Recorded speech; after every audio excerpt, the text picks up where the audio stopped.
Donc, bonjour, je suis Régis Elias, je travaille pour l'Institut technique Arvalis, dans le sud-ouest de la France, dans le bureau régional de Montans, dans le Tarn. Alors Arvalis travaille sur différents leviers qui vont du gène jusqu'à la plante, jusqu'au process industriel, en passant par le sol, en passant par les territoires, jusqu'aux consommateurs. On accompagne les producteurs de différentes manières.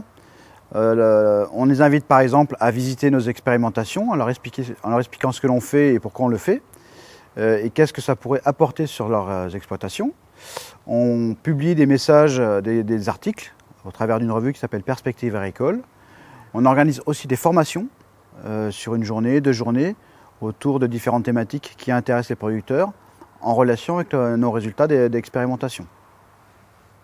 Le principal message, c'est de ne pas avoir peur à l'innovation, qu'on peut allier différentes techniques pour en créer de nouvelles. Dans mon cas, ça va être l'utilisation du numérique, des agroéquipements pour proposer des solutions nouvelles qui sont aujourd'hui intéressantes. Donc, il ne faut pas opposer les techniques, il ne faut pas opposer les hommes, il ne faut pas opposer les moyens de production, il ne faut pas opposer les systèmes de production. Pour moi, l'agriculture morte n'existe pas.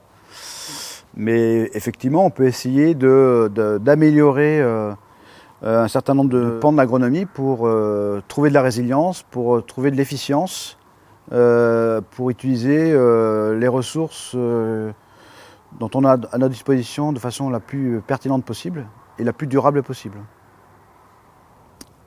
Je pense qu'il faut s'inspirer de ce qui se fait ailleurs, mais seulement s'en inspirer. Il faut forcément s'adapter à son contexte, et les solutions des uns ne sont pas forcément les meilleures pour les autres, et donc c'est vraiment trouver ces solutions. Et ça me paraît important d'avoir de la recherche, de l'expérimentation, sous quelque forme que ce soit. Il ne faut pas opposer la recherche fondamentale avec la recherche appliquée ou la recherche participative. C'est un ensemble de choses cohérentes qui nous donnera des solutions de demain. Et donc, il ne faut pas hésiter à regarder ce qui se fait ailleurs. Il ne faut pas hésiter à tester chez soi et surtout à partager, parce que les solutions des uns peuvent être les problèmes des autres et inversement.